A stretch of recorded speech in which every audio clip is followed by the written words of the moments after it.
there because things might be happening.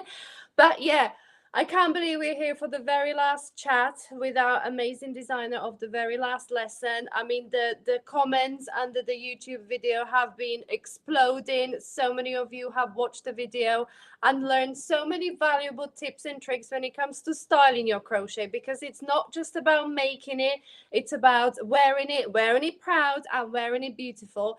And me and Hannah both agreed who would be the best for the job and who would be better than the amazing Michelle from MJ's Off the Hook Designs, who's here with us. Hello, Michelle.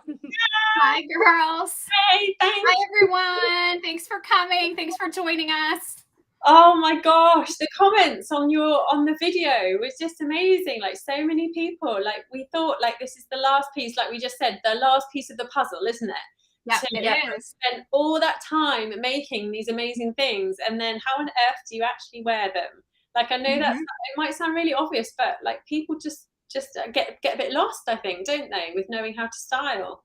They do. It's like you make it and then it sits in the pile or the closet and you don't wear it. But I mean, we want to tell you, wear it, style it, wear it out, get the compliments. I had somebody comment, I think this morning on one of them, that they've made the lacy spring cardigan like 3 times and they get so many compliments when they wear it out. And that's one of the sweaters that when I wear out, I get compliments all the time. People are like, where did you buy that? Where did you get it? And it's kind of like, oh, I made it. So it's a warm feeling. It's amazing. Yeah, when you get a compliment on something you made, that's just like, tick. Yeah, this is brilliant. This is absolutely amazing. Everyone's coming on in. Hello. Hi. Say hi, everyone. If you've got any questions from the video, ask us. Please ask us. Want to ask us? Ask Michelle. She knows it all. She knows it. Oh, I don't know. You guys have your expertise too, but I hope everyone's joined into the entire summit and watched all the videos because they've all been great, so informative. So there's so many pieces to the puzzle, right? Getting the right fit, the right drape, just everything that they need to make a beautiful piece that they're going to wear, and finding that right pattern. Yeah. Right, ladies? Yeah. That magic formula. Time it takes experience, doesn't it, to figure that out? But like we were saying, like the whole weekend, we're saying it's not a bad thing, is it, to try stuff and it perhaps doesn't work out? That's okay. It doesn't matter. Yeah. Like, Exactly. Again. But and it happens to me all the time too. I'll make a gauge swatch and I'll think, yeah, and then I start making it and then I'm just like, no, it's just not working. And it's okay. That's okay. That's just part of the process. Definitely. Absolutely, yeah. Do the housekeeping. I forgot the housekeeping. Yes.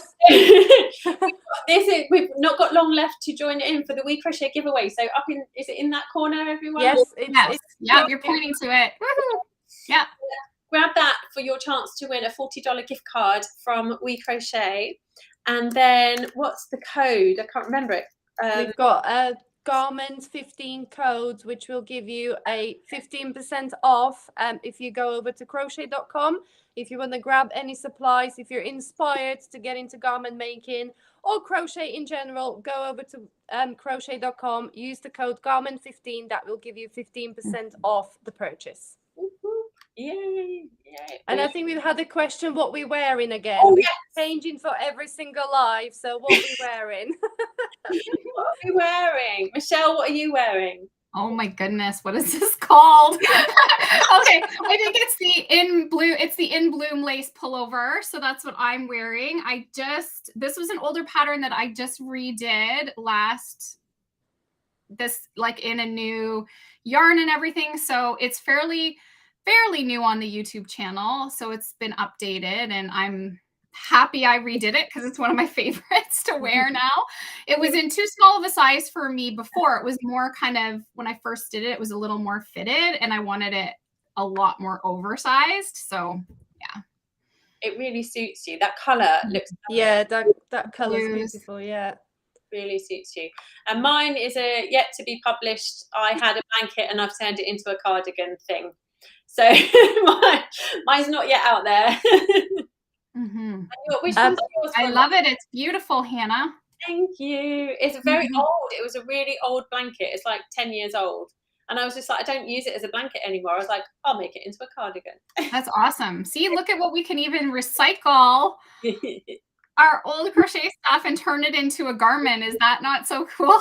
It's so cool. It's so fantastic. Yeah. cool. What's Veronica? I'm wearing my Ada sweater. So this is a top-down raglan, and I just added a little bit of, because sometimes you get these little gaps when you increase in raglans. And I thought, you know what, I'm going to just make it a feature. And I added these little lacy spaces right next to it and made it a feature. So yeah, it's Ada sweater if you wanted to check that out. Very, very I nice. love that detail. It's so Thank pretty. you. Something so simple can just really give that wow factor, though. That's absolutely, yeah. And sometimes, you know, it's, you think like, oh, it's no point fighting this little gap that a raglan creates when you're working over a chain space, and you think, you know, how can I get rid of it? But I thought, you know what, let's just exaggerate it. Let's just add even more little spaces there and make it a design feature. Yeah, definitely. There's so many people saying hello. Oh my gosh, we've got some questions. We have some questions coming up. Yes, we do. We do. Let's do those. I'm trying to do it so they're not over the top of our faces. Here we go. Claire is saying, my measurements are for a size extra small, but with a positive ease at 4 inches, it's like a size small, so too big. I can't follow an extra small pattern because it doesn't exist. So is there any way to reduce it? Should I change my hook for a smaller one? We were talking about this, weren't we? And that, like, nobody perfectly fits within a size bracket. Like, we're all different shapes and sizes, aren't we? So it's so hard, isn't it, to know what to do there. I think I would look personally for a pattern that doesn't have much positive ease. I think the key would be to find the right pattern for you there. Yeah. Don't you think? You could, and if let's say she has that pattern, but what about potentially dropping the weight of yarn? Yeah, that could work. Yeah. With a smaller hook to make it smaller. Like, there's lots of ways we can make, if you don't want to alter the pattern, like if you're not experienced enough to like make less stitches, I would just try going down in the weight yarn just for it to come out smaller. I mean, that's doing a little bit of guesswork. If you know a little bit of math and you can do your swatch and see roughly what it's going to come out. But also there's even patterns that have negative ease. So it's really looking at what the ease of the pattern is and how you actually want it to fit, because you may say that's a small, but like this, for instance, it's oversized. So like, how do you want it to fit? So a 4 inch ease is meant to not fit tight. Do you know? So if you're looking for a sweater that you want to fit tight, you're probably looking for negative ease. If you're wanting it just to kind of fit your body, then maybe look for something with no ease, something, right? Or even like a 2 inch. But if you want it to actually look the way it's modeled, you want that ease. Yeah. Right? You still want that. And maybe measure a garment that you have that you're like, okay, well, this is the bust size that I want. And then a lot of patterns, they always say like the finished bust measurement. So you can just skim patterns that you like and see what those finished measurements are and pick it. Yeah, because we've been saying as well, like, don't worry about what the size label says. Like, the one that you know is going to be right for your measurements. It doesn't really matter whether it says a small, a medium, a large. Like, make what's going to fit you and feel right for you. Exactly. And so when she's at that small end of the spectrum, you really have to look at what the designers put in the description, like what the finished bust measurements are, so that you can kind of like, okay, well, if I make the extra small, I think it's going to fit okay. But if you really have a pattern like that, what I would say, if you really have a pattern that you love and you want to make it smaller, just try, like, I wouldn't, maybe going a smaller hook, but that's going to change the drape. So maybe try just dropping, or even going like, if let's say, just for example, it's a worsted, we know there's a range in worsted. So like, can you use a finer, like a bit finer worsted and make it work? Yeah, we had a really funny chat, didn't we, with Raylin yesterday about yarn and weights and stuff. And like, over here, I think in the UK, our yarns are just so different to everywhere else.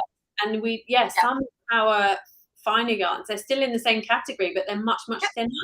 So just experiment, see what you've got in your stash, see what works up.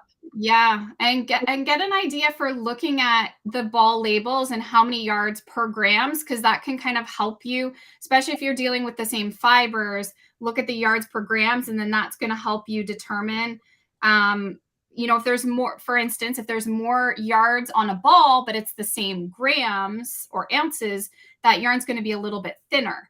Thinner it gets, more yards. The thicker it gets, less yards. Kind of that, keep that in your head if you compare your balls. Because I know right here, I've got some color theory and it has 246 yards on a 100-gram ball. Well, I know a lot of worsted weights are closer to 218. Yeah.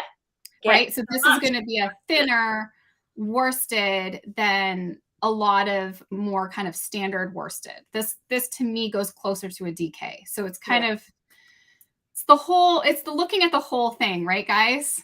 Yeah, absolutely. Definitely. And yeah, knowing your yarns and experimenting with stuff. Definitely experiment. Oh, someone has asked, we're staying on the yarn theme. What's your favorite yarn to work up your cardigan? Oh, how hard is that? Oh my gosh, it depends on so many things, doesn't it? Yeah. I know. Yeah, I don't know if I specifically have a favorite because, you know, it all depends if I'm wanting a chunky cardigan or a cardigan that's, but I do love a fingering weight. I've made a few things in palette from We Crochet and I love that yarn. Yeah, definitely. It has such like it's fuzzy, but not too fuzzy, is it? Like it's so soft and fuzzy, so it feels delicate, but warm. Yeah, that is a nice one, but you know, I can't really say it's necessarily my favorite. I just did make a cardigan in Color Theory and I really like how it turned out.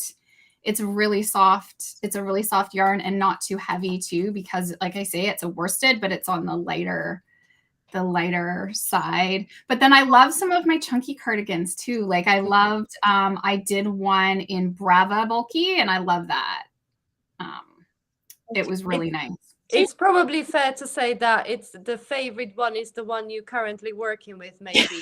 Yeah, maybe. Sometimes the one you love to wear the most. Like for the lighter, like the top I'm wearing and some of my lacy cardigans, I'm really loving Cotton from We Crochet, but I'm also really loving their comfy worsted, which now they have in Comfy Sport as well, which is like blown away. They've got Comfy Sport now. So now I can do it even lighter weight.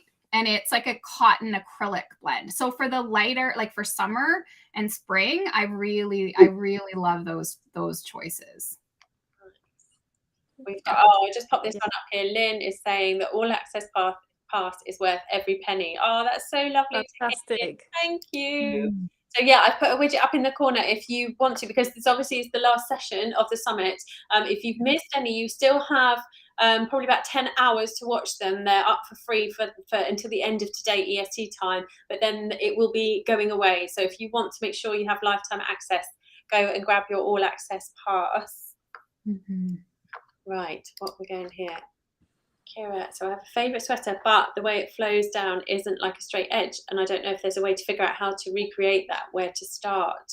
Oh, do you mean it's meant to have a straight edge but doesn't, or I can't work out which way you want it to be? Yeah, because some of them naturally, the design will just do that. So probably picking, now it's unfortunate if it's a favorite sweater, blocking, maybe steam blocking to help. You got to be careful with steam though, because you can, depending on what material you used, blocking to try to straighten it out a bit. I know my lacy spring cardigan, because it doesn't have a very wide neck opening, it has a tendency to want to do that. So picking a design that has like a wider neck allows it to hang more straight. But as soon as you get something that has a very narrow neck space, it will tend to want to curve in. I know that. So it could just be the design, or it could need some blocking. Yeah, blocking, as we've been talking the whole weekend, like covers a multitude of sins, doesn't it? Yeah, it does. And of course, it all comes down to that design element, because like for mine, like I don't know which sweater she's talking about, but if it's my lacy spring, it's made in 2 pieces. So the design would have to change. You would have to almost have like a thicker panel up the back to give it more of a neck, to give it more of a neckline. But it's just the design structure of that cardigan that you get a little bit of curving coming in. There's someone asking for the giveaway link. There's the link if anyone wants to take a picture of that and then tap it out, or it's in the comments as well. So you do the giveaway. Make sure you do that. Yes, make sure you enter. We Crochet has so many great yarns, so you want to go enter the giveaway for sure and check out. Most of the ones I've already mentioned are from We Crochet. I use a lot of their yarns. They have such a great variety. Oh my gosh, I don't even know where I got to with the comments. Where was I? So we've got going to try some of your patterns. There's the link giveaway. Really, in style on the Facebook one. Everyone's saying they really enjoyed it. Yeah, everyone's enjoyed it. Really love say old. Love your patterns, Michelle. Oh, look, they're trying to choose which to wear, to make. Stacey Ann leaning towards plush and blush crop, cardigan, lacy spring cardigan, waffleicious cardigan. Do them all, I say. Make them all. Yeah, plenty of choice. Depends on the season too, what season you want it for. Definitely, you know, for your spring, summer, the Cabot Trail and the Lacy Spring are great. The Waffleicious, I mean, it is fingering weight. So even though like it's kind of an all, I mean, I'm in Canada, so it's all season for us here. Like even some summer days you could throw it on. I did it in pink to make it bright and, you know, so it could kind of work for me. And then the Plush and Blush, it's now depending if you want to change out the yarn for that one, I used some mohair. It's behind me here actually on the model. So it's a fuzzier, kind of warmer. So if you just went with, instead of combining the palette and the mohair yarn like a loft that I did, you could always just use a DK weight in really whatever, that it wouldn't be quite as warm. You could do it in comfy worsted because it's probably a thin enough that it would gauge. You could, you know, if you wanted it lighter for summer, you could just pick the right fiber, and even in acrylic wouldn't be quite as warm, I don't think. No, probably not. There's so much choice with yarn, isn't there? So much choice. Yeah. I crochet for a niece who has a slim build with a large bust. I've been chicken to make it anything fitted, sticking to shawls. Any suggestions of how to crochet her a top? It depends on the construction, doesn't it? I think you need to go back to Veronica's and figure out which construction you'll be able to adapt to. I think if it's just a plain like a summer top or easy top, even kind of two rectangles sewn together. I mean, Hannah, you did your mystical tea pattern, didn't you? Yeah. So that's, you know, two rectangles, one for the front, one for the back, just sew them together. And if you go back to the construction video, I talk about adding different necklines. So, you know, if you miss the stitches in the middle on the front panel to allow for your neck, then, it's simple. If you choose whatever stitch you use, if it's for summer top, you can go for something more lacy, something more open maybe. If you want to stick to something, even a half double crochet stitch, I mean, you know, it's a pretty stitch. So yeah, just two rectangles, one for the front, one for the back, and allow for the neckline. You can jump back to that construction video and just have a look at different necklines. So do you want a scoop neckline or just a V neckline, which means you'll be kind of decreasing around the neck. So yeah, there's lots of possibilities. And the main thing is, if you haven't tried that before, you can really just keep it simple. You know, you don't need to complicate things when you're starting out. Just like I said, two rectangles sewn together, that will fit your knees nicely. I think you can't go wrong there. Yeah, and I think as well for a bigger bust, sometimes also a top down one is quite good, because then you can cinch in at the waist, can't you? If you're then work the body part, you can reduce your stitch count. Decreasing, yeah. You've got and I'm sure we all have top-down patterns, so most of mine haven't added decreasing, but that's so simple to do. And even if you want to go, even make it a little more complicated, you can always, like if she has really tiny arms, let's say, you can look at the pattern and how many stitches are calculated for the arms. You could always start out decreasing them by a couple stitches, just so the arm section comes out smaller. So with the top down, you'll notice there'll be like your front, back, and your arms, and they'll start at a number. So you could always take away a little bit from the sleeves, keep increasing to that bust size that she needs, and then start after you've reached that, because you'll do your yoke, you'll reach her bust size, join it up, maybe even do a little bit more decreasing on the arms for her and decrease the body, like get her measurement so that you know, okay, I need to go this, and maybe do again that negative ease. So for instance, if she's a 36-inch bust, you may only want to go up to like 34. Yeah. Right. So that it's more fitted for her. And then like, what's her waist? How much do I need to decrease to get it? You could even probably even go down to 32 if you want it to stretch out. But again, it depends on the fabric. But the top down, I think, is kind of versatile that way, like that she could play around with those numbers. Yeah, definitely. And try, if your niece is anywhere near you can try it on as you go, and then just adjust it as you're making it. But the other thing I suppose to say is that like oversized stuff is really in fashion at the moment, isn't it? So if she likes oversized stuff, then just it's easy. Yeah, it's easy if she likes it oversized. And the rest doesn't matter, because it will be oversized like it's meant, it's designed to be. Mm-hmm. What have we got here? We have a question. What's the best beginner type pattern? My tension changes every time I pick up my crochet. Oh, no. You are not alone in that, Patricia. Do you have any suggestion? What would you say out of your patterns, Michelle? What's the best beginner type? The best beginner type. Well, I mean, anything if your tension is changing every time you pick it up could be a little challenging. I mean, I have a lot of one-piece constructions. So picking a pattern that's a one-piece construction is really beginner friendly. Ones that require blocking can help fix that. Like for instance, what I'm wearing right here, this is a one-piece construction, the In Bloom lace pullover. Plus when you block it, it might kind of help to fix any of those, tension issues, because it's lace stitch, right? So it might work out. Plus I have the Cabot Trail cardigan. If you're thinking cardigan, it's a lacy stitch. So if you find that that's too complicated, you could try something like the Lakeside cardigan, which is a one piece. And it's just, I'm trying to think, I think I used extended single crochet. So very simple stitch, not too difficult. The Crop or Knot cardigan, it's another one piece. You can make it long, short, somewhere in between. And it is herringbone double crochet. So another pretty simple stitch once you get the hang of it. I'm trying to think. I know I have some other really easy. Of course, I'm giving you a whole list. I try to do a lot of beginner friendly patterns. So if you like the top down, we were talking about the top down, the Rocky Mountain pullover is all worked in double crochet. So very, very simple. It's a very beginner, basic top down sweater.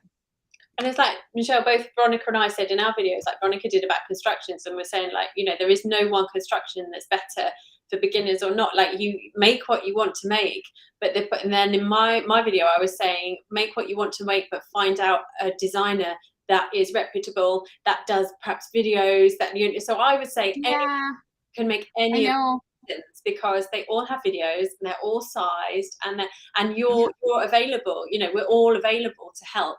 So I would just say go with one that you really love the look of and see how you go. Yeah. And always you can, I mean, for myself, I have YouTube videos for almost all of them. There's a few maybe old ones that I don't, but I've been trying to remake any of my older ones as well and put on YouTube.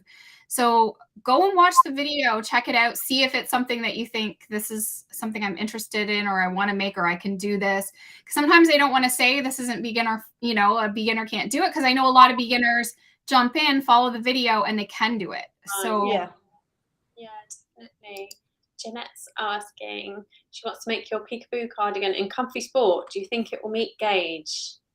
So I used comfy worsted. So it will, you would probably have to use a different size hook to meet gauge. It might just make it even a little bit, lacier, but I don't know how much of a difference there is between the two to say for sure. Like I haven't tried gauging or anything with the sport over the worsted, but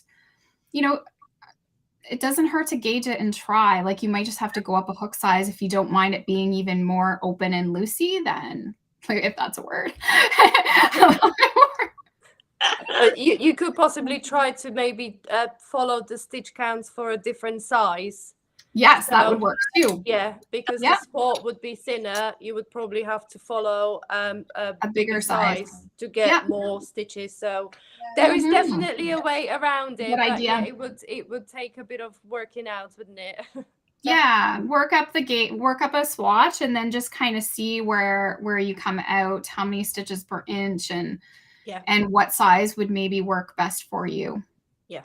Definitely. There's a question about what pattern, yarn, and color did you use for the top you have on? Okay, so it's the In Bloom lace pullover, and I use, let me just see here, a sagebrush, and it is Cotton. I really like Cotton. Yeah, Cotton has a lot of nice colors. Beach Glass is almost similar, but I think a little bit lighter blue. The sagebrush is the one that I used for this, but they have a lot of colors to choose from. There's a lot of colors. Here we are. I'm trying to think. I think I used Surf in Cotton for the Cabot Trail cardigan. Is that like a bit brighter? Or it's another more blue, like instead of having the more green to it, it's a more blue color. And yes, if you go to We Crochet and you go to Cotton, you'll see my designs there, me wearing this top and the Lacy Spring cardigan also, and the Cabot Trail cardigan. The patterns are all on there, so you can get the pattern and the yarn all in one go if you want. You can do We Crochet is really clever with the kit builder, isn't it? So you just choose what you want to make, and it just and the color, and it just automatically puts enough yarn in your basket. So that's it. And then you can use garment 15 to save 15%. Yay! Yes. So does the yarn choice impact which type of blocking is needed? Does the type of garment impact the type of blocking?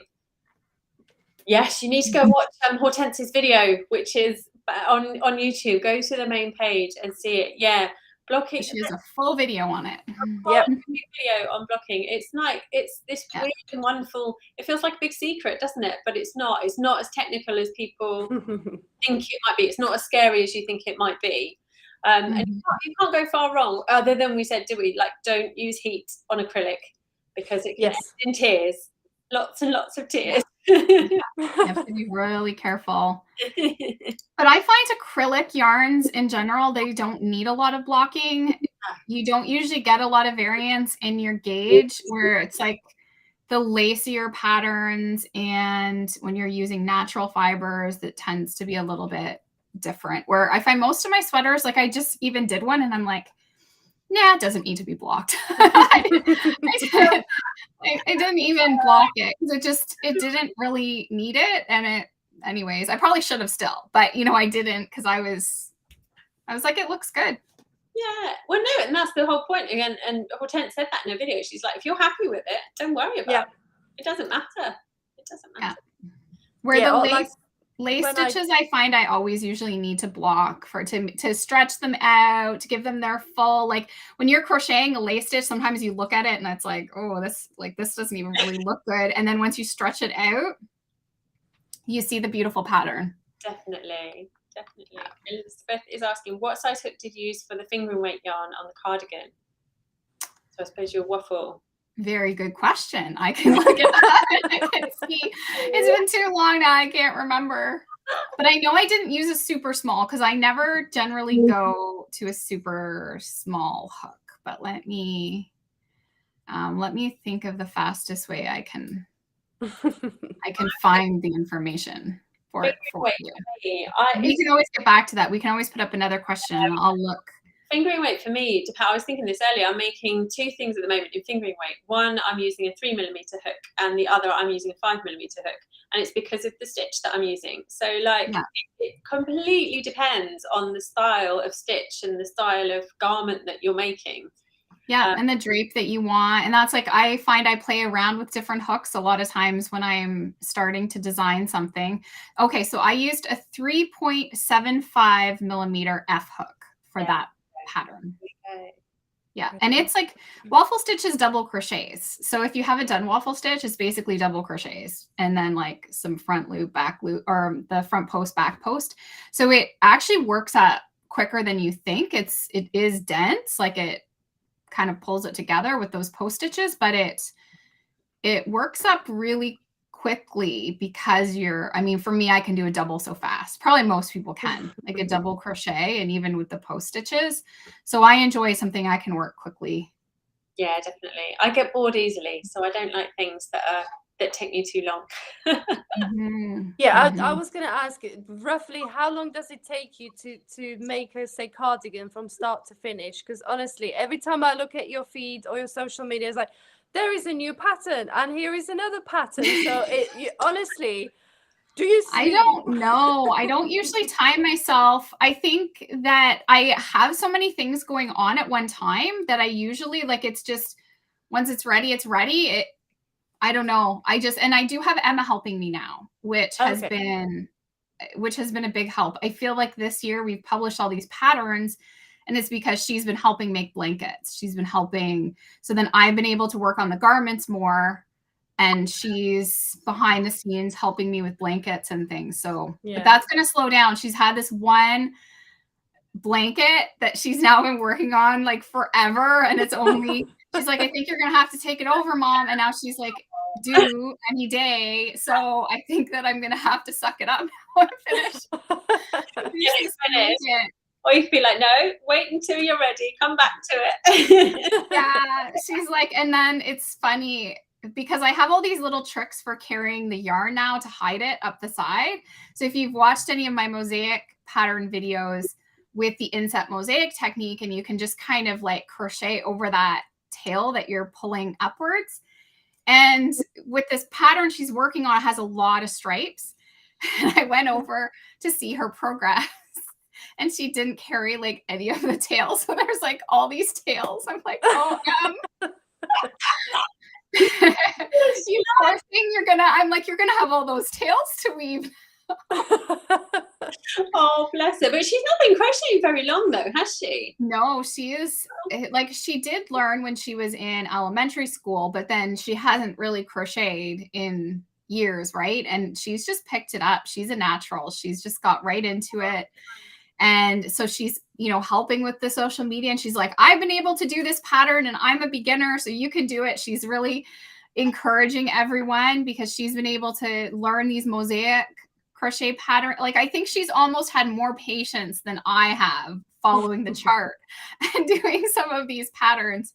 So I just haven't passed on any garments to her yet, but I'm usually filming them as I go. So it's a harder thing to pass off to anyone, is that I'm usually working on them, but I don't normally time them. I mean, I'm seeing most of them probably don't take more than 20 hours, but it kind of depends. Depends so much, doesn't it? It does. Yeah. And it depends for me, it depends if it goes wrong in the middle and I have to start again, or I have to, I know. So Della is asking, when I make tops to fit the curvy hips, it makes the tops way too big. So how can I make an A-line or another style to fit better? Good question. Yeah. So again, it comes down to what style that you've picked. Some constructions are going to be more difficult to make those changes. If you're making, let's say, a top down, that's an easy one to make bigger, because you're going to fit the top to your top part. And then instead of decreasing, like we talked about with the tinier girl, you can increase, and you need to kind of take in some measurements into account, like, where do I need to start increasing? Right now I was working on a beach cover up while I was away, and I'm like, so I'm getting the top fitted, and I'm like, that is not going to fit my hips. So like, I needed to start planning out how I would start making those increases. So you want to sort of look at your pattern, look at your stitches per inch, figure out how many inches you're going to need to increase for your hips, and then start working in, maybe every other row, maybe like, an increase of 4 stitches per every, like, you kind of just need to figure out how many stitches you're going to need to increase to get to that hip size. And I mean, if you're doing a piece in a garment in pieces, you could always sort of do the same thing, having that your base is larger and then you're doing some decreases coming out. But again, you have to look at what pattern you're looking at, like what the construction is and how you can kind of modify to get it, and make sure you're doing those increases at the right location. Yeah. Like, where do you want the increases to start? Where do you want it to get bigger? Because that's what I had to figure out. I still have to try on, because I was on vacation when I was working on this. So I still have to try it on to see if I did it right. Because I was more winging it, because I love to wing things. But while I was away, that was kind of my fun little project at the, at the pool to play around with. But yeah, it's always doable. Go by one size or the other, like pick the size that fits your hips and then do decreasing to get it, or start with that top down and pick your bust size and then increase it out, whatever. And I would say my top tip with that though would be, especially if you're working flat pieces and you're going to need to match it somehow, or like if you're doing adjustments to anything like that is in pairs, like sleeves, write down what you do, because I have come across so many times I've not written it down and I'm like, what, I can't, and then you can't make them match. You can't make your back and your fronts need to match up. Actually, I did design a top like this, but it was for Sugar Bush, so I don't own the rights or anything, but I added panels to the side, which was really fun, and it was like a triangle.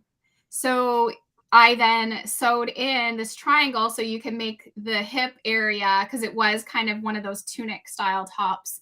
And you can add in, so if you don't want to change anything else, you just add in some triangular panels to the side and boom. Yeah. Or don't sew the hip part together. That bottom part, leave a little, that it's open. I did once. I made a panel out of my Florence sweater. It's a really popular pattern, and I didn't make it wide enough for me. I still got lots of baby weight on, and I was like, yeah, that'll fit, and it didn't look enough. So I joined it at the shoulders, and I added panels down the side, and then just carried on and made the sleeves from them. So there's loads of ways you can just add bits of extra here and there. Just have a go. Absolutely, And come and ask us. We're always happy to help. If it's our pattern, most definitely, we're very, very happy to help, to try and figure out how to make it fit you. Yeah. Oh, I'm so sad. This is like it's over. I know. I was just looking at the time, thinking, "Oh my god!" I know. What time is it there, Michelle? You're middle of the afternoon. It is 3:08. 3 o'clock in the afternoon. 3 o'clock in the afternoon. We're like, it's 8 o'clock at night for us now. It's been a long day. You girls have been doing an amazing job doing this for everyone. I'm so happy that you put this summit together and put all that hard work. You wouldn't believe, guys, the work that went into putting this together for you. So I hope you really enjoyed the summit. You can go get that all access pass through the link in my description. And you can watch all the videos. Hannah could probably tell you more what they've put together in hard copy for you, but having all the videos ad-free, you can watch them whenever you want. There's how many of us designers were part of it, Hannah? So there's 11. And we've put together between us 15 patterns that we think are perfect for everyone to start using the techniques that we've been teaching over the whole weekend. So you get and you get a course handbook, and you get cheat sheets and all sorts of extra goodies, loads and loads of goodies. And you get some ravelry codes for our stores as well. So vouchers as well. Yeah. So that makes it Hannah and Veronica's shops. Yes, you got definitely. So go grab the all access pass if you would like it, or as I say, you've got a few hours still to go and watch the videos, but probably not enough time to watch all of them. But so pick the one you want to watch. It would be pretty intense, wouldn't it? They're back to back otherwise. But Michelle, thank you so much for joining us and bringing your expertise. And thank you, everyone. Thank you. You've encouraged us to know that this is the format that you would like. This is what you would like from us. So we are here for you. Let us know if you'd like to do stuff like this again, and if so, what would you like us to do? We'd love to. Who would you like to see? Give us some names of designers and stuff you would like to see again. Yeah, we're hoping that these amazing experts that we've had in the first one will perhaps join us again. Maybe we'll see, hopefully. And yeah, it's been great chatting to you, Michelle. Thank you very much for joining us, and thank you for all the people in the comments that, I mean, they're still piling in. There's so many people saying hello, but and there is questions coming through, so we'll hopefully get back to those questions in the comments. But yeah, I think it's time to say goodbye. Yeah, thank you so much, everyone. We will see you all again soon. Yeah, Thank you, guys. Bye.